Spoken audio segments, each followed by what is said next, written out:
ETF index mutual funds నేర్చుకుని stock మార్కెట్లో రాణించాలనుకుంటున్నారా? వెంటనే ఈ నెంబర్కి కాల్ చేయండి.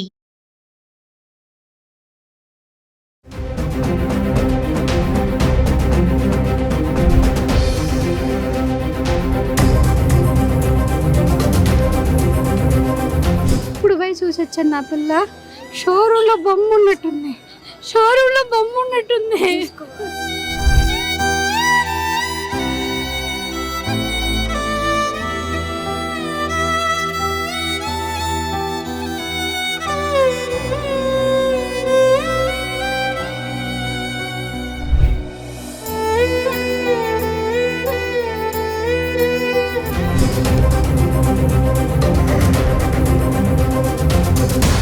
స్ట్రైట్గా సమాధానం ఆన్సర్ చేసింది. ఆ స్ట్రైట్గా ఆన్సర్ చేసింది అనేది ఒక గ్రెడ్జ్ లాగా పెట్టుకుంది.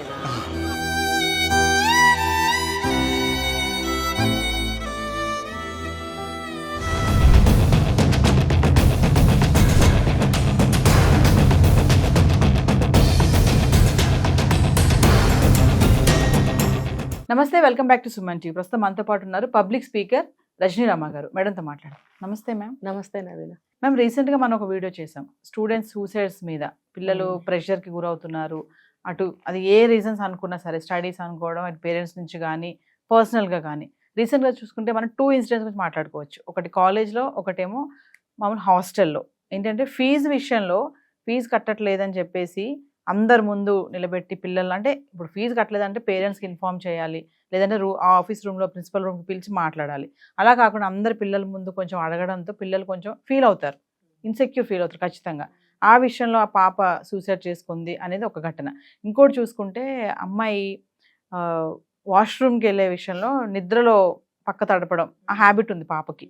సో ఆ విషయంలో చాలాసార్లు చెప్పారు, మా అమ్మాయిని సెపరేట్గా పెట్టండి అని తల్లిదండ్రులు అంటారు కదా మేడం. సరే ఇలా చేస్తుందా, ఓకే సెపరేట్గా పెట్టండి అంటే వాళ్ళు ఏం చేస్తారంటే సెపరేట్గా ఒక రూమ్లో పడేశారు అమ్మాయిని. అది కూడా సూసైడ్ జరిగింది. ఇప్పటికీ ఎలా జరిగింది అనేది తెలియదు. బాత్రూంలో పడిపోయింది అన్నారు.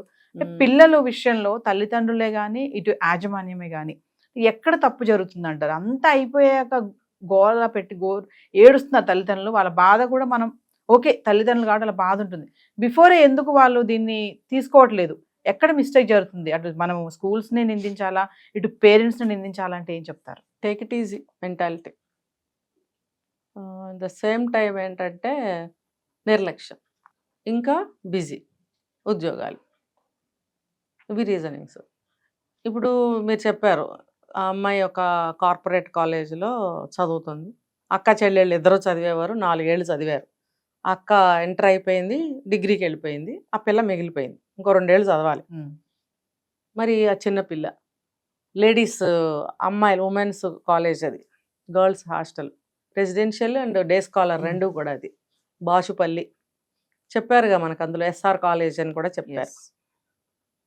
4 సంవత్సరాలు ఇద్దరు పిల్లలు కలిసి చదువుకున్నారు, బాగుంది అని అనుకున్నాము అని తల్లి స్టేట్మెంట్ ఇచ్చింది కదా. అక్కడే ఉంది క్లాజు. 4 సంవత్సరాలు కలిసి ఉన్నారు, ఇప్పుడు ఒక్కటే ఉంటుంది కదా. 4 సంవత్సరాలు కలిసి ఉన్నప్పుడు గబుక్కుని విడిపోయి అక్క వెళ్ళిపోయినప్పుడు అబ్వియస్లీ ఆ అమ్మాయి ఒంటరితనం ఫీల్ అవుతుందా, అవ్వదా? ఖచ్చితంగా. అఫ్కోర్స్ ఫ్రెండ్స్ ఉంటారు, ఫ్రెండ్స్ వేరు, సొంత అక్క వేరు కదా. అందులోకి ఆడపిల్లలు ఇద్దరు కూడా తోడుగా భోజనానికి వెళ్ళినా కలిసి వెళ్ళి ఉండొచ్చు, ఖాళీ టైంలో కలిసినా ఇద్దరే కలిసి ఉండొచ్చు, ఇంటికి వెళ్తే కలిసి వెళ్ళొచ్చు, కలిసి రావచ్చు, ఇవన్నీ కలిసి చేశారు 4 ఏళ్ళు. ఇప్పుడు మరి అమ్మాయి ఒక్కటే అయిపోయింది. ప్లస్ ఆ అమ్మాయి మైనస్ ఏంటి, ఆ అమ్మాయికి టాయిలెట్ ప్రాబ్లం ఉంది, బాత్రూమ్. మరి ఆ అమ్మాయికి ప్రాబ్లం ఏంటో ఒకసారి డాక్టర్కి చూపిస్తే బాగుండేది. మరి 10th అయిపోయింది, ఇంటర్కి వచ్చినా ఆ అమ్మాయికి ఆ ప్రాబ్లం ఉంది అంటే తల్లిదండ్రులు ఏం చేశారు మరి? ఆ పిల్లకి ఏం తెలుసు? తెలియదు కదా. 15-16 ఏళ్ల వయసు పిల్లకి ఏం తెలీదు. అంటే ఇలాంటి విషయాలు తల్లిదండ్రులు కనుక్కొని, ఆవిడ చెప్తుంది చిన్నప్పటి నుంచి 15 సంవత్సరాలు పెంచి పోషించావా ఆ ప్రాబ్లంని, ఏం చేశారు మరి? తీసుకెళ్ళి చూపించొద్దా? యూరాలజిస్ట్ ఉంటారు, గైనిక్ ఉంటారు, దానికి సంబంధించింది ఎవరో ఏంటో కనుక్కుని చూపించొద్దా? 4 ఏళ్ల నుంచి నువ్వు రెసిడెన్షియల్ స్కూల్లో హాస్టల్లో ఉంచినప్పుడు ఇదే ప్రాబ్లం 4 సంవత్సరాల నుంచి వస్తున్నప్పుడు, 4 సంవత్సరాల నుంచి చిన్న చిన్న సమస్యలు కాలేజ్ తరఫు నుంచి కూడా వచ్చుంటాయిగా. మరి ఎందుకు ఊరుకున్నారు? ఇక్కడ కూడా తల్లిదండ్రులు తప్పే కనిపిస్తుందా లేదా కదా. మరి ఇంకోవైపు ఆలోచిస్తే ఇలాంటి పరిస్థితుల్లో హేళన చేస్తారు పిల్లలు. చెయ్యకూడదు అని మనం చెప్తాము, అంత మెచ్యూరిటీ లెవెల్స్ లేదు. ఉంటాయా, అంత జ్ఞానం ఉంటుందా? దానికి తోడు వార్డెన్స్, టీచర్స్, ఆయాలు, రూమ్ క్లీన్ చేసేవాళ్ళు విసుక్కుంటా ఉంటారు. కాదా, నోటికి వచ్చినట్టు వాగుతూ ఉంటారు ఆడపిల్లల్ని, నాకు తెలుసు. మరి అందరూ ఆడవాళ్లే కాబట్టి ఆడపిల్లల్ని తిట్టినా నడుస్తూ ఉంటుంది.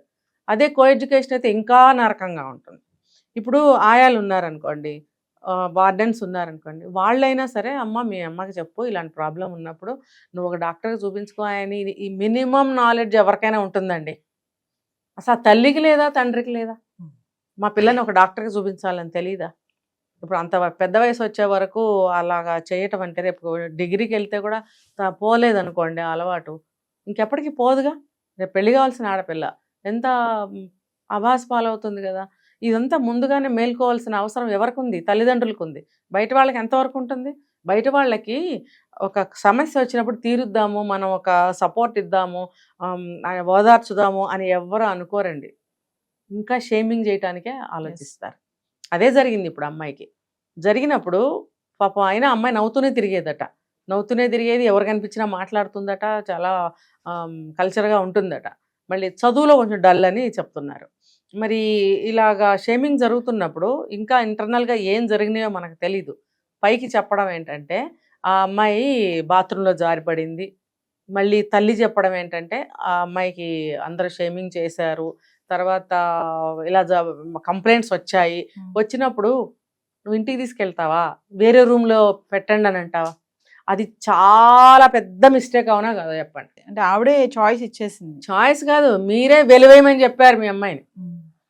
పైగా ఆవిడ ఏమని చెప్తుంది, రూమ్కి 10 మంది ఉన్నారు, ఏదో 3-4 ఉన్న రూమ్లో వేయండి అంటే, పెద్ద నువ్వు తెలివిగా మాట్లాడాను అనుకున్నావు నువ్వు.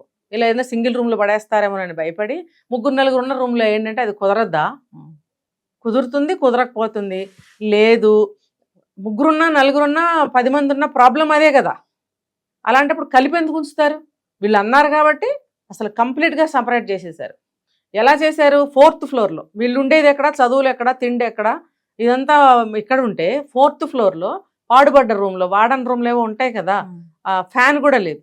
మరి బెడ్ ఉందో లేదో తెలియదు, చాపిచ్చారో మంచం ఇచ్చారో మనకు తెలీదు. మరి ఆ రూమ్లో ఎలకలు, బొద్దింకలు, బల్లులు, వాసన, అవి తిరిగేటప్పుడు అవి యూరిన్ చేస్తాయి, మరి అవన్నీ గలీజ్ చేస్తాయి కదా. చేసినప్పుడు కొద్ది రోజులుగా వాసన రాదండి రూము. ఆవిడే చెప్తుంది, నేను ఎప్పుడు పెద్దగా వెళ్ళి చెక్ చేయలేదండి, నేను ఉద్యోగం ఉన్నా, అది కూడాను నాకు టైం లేకపోయింది. మొన్న వెళ్ళినప్పుడు చూశాను, మా పెద్దమ్మాయి బీటెక్లో జాయిన్ అయిపోయింది, నేను మొన్న వెళ్ళి చూస్తే రూమ్లో ఉంది. మీదేగా తప్పు, మీరేగా సపరేట్గా పెట్టమన్నారు. కాకపోతే 3-4 అన్నారు, వాళ్ళు మొత్తం అడ్వాంటేజ్ తీసుకున్నారు, తీసుకుని అక్కడ పడేశారు.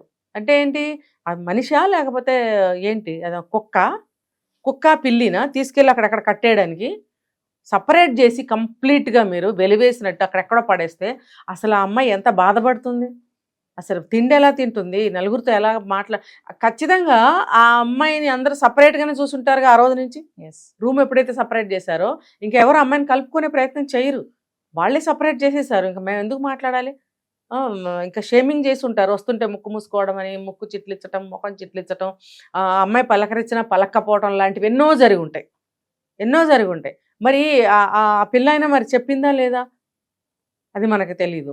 సరే, ఈ తల్లిదండ్రులైనా సరే వచ్చి చూసినప్పుడు రూమ్ ఇలా ఉన్నప్పుడు ఇంటికి తీసుకెళ్ళిపోయి ఇంటి దగ్గర నుంచి పంపించచ్చుగా. టైం లేదు. ఇన్ని సంవత్సరాలు కలిసి ఉన్నారు, ఓకే. అక్క ఇప్పుడు బయటకు వెళ్ళిపోయింది, ఈ పిల్ల ఒక్కతే ఉంటుంది, సమస్యలు వస్తున్నాయి. వెంటనే మీరేం చేయాలి? ఇంటర్మీడియట్ 2 సంవత్సరాలు వేరే దగ్గర, మీ ఇంటి దగ్గర ఉన్న ఏదన్నా దాంట్లో వేసుకోండి, రోజు వెళ్ళొచ్చేటట్టు చూడండి. అప్పుడు బాత్రూమ్ ప్రాబ్లం కూడా రాదు కదా. రెసిడెన్షియల్లో ఉండటం వల్ల 24 గంటలు అక్కడ ఉండటం వల్ల ఈ విషయాలన్నీ జరిగినాయి. అదే కానీ ఇంటి దగ్గర నుంచి వెళ్తే సరిపోయేదిగా. నిద్దట్లోనే కదా అమ్మాయికి ఆ వీక్నెస్ వస్తుంది. రెండోది డాక్టర్కి చూపించాలి. ఇవేవి చేయకుండా ఇప్పుడు పిల్లని పోగొట్టుకున్నారు, నిందలు ఎవరి మీద వేస్తున్నారు? తప్పు కాలేజ్ తరఫున వాళ్ళదే తప్పు ఉంది. ఆ అమ్మాయి ఉరేసుకుంది అంటున్నారు, మరి అక్కడ ఫ్యాన్ లేదు కదా రూమ్లో, పాప పడుకోవడానికి ఫ్యాన్ కూడా మీరు ఇవ్వలేదు, మరి ఉరేలా వేసుకుందని వాళ్ళే అబ్జెక్ట్ చేస్తున్నారు. మనం కూడా ప్రశ్నిస్తున్నాం, మరి ఫ్యాన్ లేదు ఎలా ఉరేసుకుంది? లేదు, తాడుతో వేసుకోలేదు, చున్నీతో. చున్నీతో ఉరి వేసుకునేంత బలం ఆ పిల్ల దగ్గర ఉంటుందా? బాత్రూంలో కాలు జారి పడిందని వెంటనే హాస్పిటల్కి తీసుకెళ్ళామని మళ్ళీ అక్కడ మార్చురీలో పెట్టడం, మార్చురీలోనే వీళ్ళు డైరెక్ట్గా చూడడము, ఇవన్నీ జరిగి అల్లరి జరుగుతుంది. ఏమైనా సరే తల్లిదండ్రుల వైపు నుంచే మనం అనుకోవాల్సిన పరిస్థితి. కాలేజ్ తరఫు నుంచి ఏ తప్పు ఉన్నా సరే వాళ్ళందరూ బయట వాళ్ళు, వీళ్ళు తల్లిదండ్రులే తెలిసి తప్పులు చేస్తున్నారు, కుటుంబీకులే తప్పు చేస్తున్నారు. మన పిల్లని కాపాడుకోవాలి అనేటువంటి శ్రద్ధ ఉండటం లేదు, నిర్లక్ష్యం. ఒక పిల్ల పుట్టి పెరిగి 15 ఏళ్ళు పెరగాలంటే ఎంత కష్టం అండి. అంత కష్టపడిన వాళ్ళు కూడా ఇలా ఆలోచిస్తే ఆ పిల్లలు ఎలాగా సేవ్ అవుతారు? ఇప్పుడు ఇంట్లో వాళ్ళే పట్టించుకోకపోతే బయట వాళ్ళు పట్టించుకుంటారా? బయట వాళ్ళు ఏం చేస్తారనేది ఇప్పుడు అర్థమైంది కదా. ఇప్పుడు ఆ పిల్లని ఎలా తీసుకురాగలరు వెనక్కి? ఇప్పుడు ఏడ్చి ప్రయోజనం ఏంటి? ఆ పిల్లని డాక్టర్కి చూపించటం, ఇంటి దగ్గర నుంచి పంపించటం, ఆ పిల్లకి కొంచెం మైండ్ ఏమంటారంటే కొంచెం కౌన్సిలింగ్ ఇప్పించటము, తనకి తాను ఆటో సజెషన్స్ ఇచ్చుకో అనేటట్టుగా తయారు చేయాలి. ఆ సెల్ఫ్ కంట్రోల్ అనేది ఆ నర్వస్ మీద తీసుకోవాలి అని చెప్పి డాక్టర్తో చెప్పించాలి. వీలైతే వాళ్ళకి తెలిస్తే వాళ్ళు చెప్పాలి. ఆ నర్వస్ని వాళ్ళు కంట్రోల్ పెట్టుకోవాలి. దానివల్ల కూడా యూరిన్ కంట్రోల్ అవుతుంది. ఇవన్నీ మరి ఆ పిల్లకి అన్న మినిమం అవేర్నెస్ ఇచ్చారా లేదా?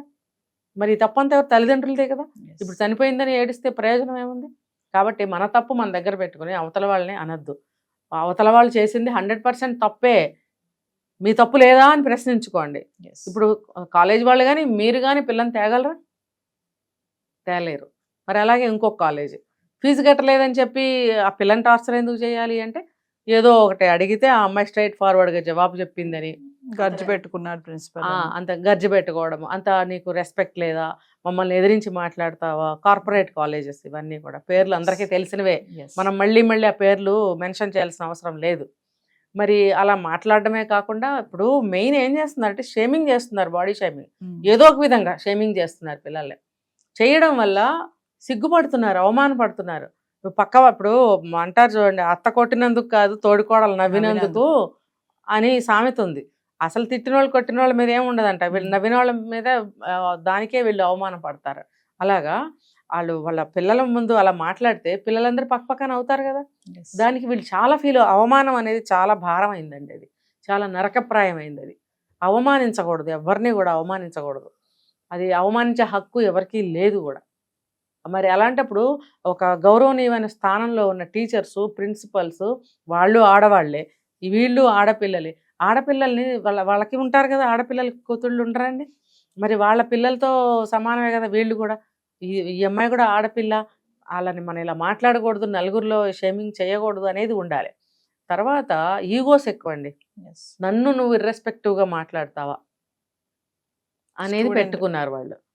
అంటే పిల్లలకి ఆ అమ్మాయి సహజంగా చిన్నప్పటి నుంచి ధైర్యంగా స్ట్రైట్ ఫార్వర్డ్గా మాట్లాడటం అలవాటే. కానీ మీ స్కూల్లో మీరు ఏం ట్రైనింగ్ ఇచ్చారు? మరి టీచర్స్కి రెస్పెక్ట్ ఇవ్వాలి అని మీరు నేర్పుకున్నారా? రుద్దండి రోట్లో వేసి, చదువు పుస్తకాలని బాగా గుజ్జయ్యేలాగా నూరి ఇక్కడ పోయాలని చూశారు. ఇప్పుడు మీరు సడన్గా రెస్పెక్ట్ ఇవ్వమంటే వాళ్ళకి తెలీదు, రెస్పెక్ట్ ఇవ్వాలని తెలీదు. ఈ రుబ్బుకుని బ్రెయిన్లో పోసుకోవటమే వాళ్ళకి అలవాటు పడతారు. మరి ఆ అమ్మాయి స్కూల్ టాపర్ కూడా. మీరు చదువుతో పాటు విద్యా బుద్ధి అన్నారు, విద్యతో పాటు మీరు బుద్ధులు కూడా నేర్పాల్సిన బాధ్యత మీదే, గురువులదే. మీ దగ్గర ఇన్ని సంవత్సరాలు చదువుతున్నప్పుడు అన్ని మీరే నేర్పాలి. ముఖ్యంగా మిమ్మల్ని గౌరవించాలని మీరు ఎంత వర్రీ అయిపోతున్నప్పుడు అది మరి మీరు నేర్పుకోవాలి. మీరు నేర్పుకుంటే మిమ్మల్ని గౌరవిస్తారు. మీరు నేర్పలేదు, వాళ్ళకి రాదు. మరి సడన్గా వచ్చి నన్ను గౌరవించమంటే ఎలా గౌరవిస్తారు? గౌరవించరు. మరి వెంటనే నువ్వేం చేసావు? పగ. చిన్నపిల్ల మీద నీకు పంతం, ప్రతీకారము. ఎలా వంక పెట్టాలి? కనిపించినప్పుడల్లా ఆ అమ్మాయికి ఏదో చిన్న పనిష్మెంట్లు ఇవ్వడము. తర్వాత నువ్వు అసలు నీకు ఇన్ని మార్కులు ఎలా వస్తున్నాయి, ఎవరేసారు నీకు, నువ్వు అసలు ఏం బాగా చదవవు కదా. ఆ అమ్మాయి స్కూల్ టాపర్ మళ్ళీ. నువ్వు అంటే హెరాస్మెంట్.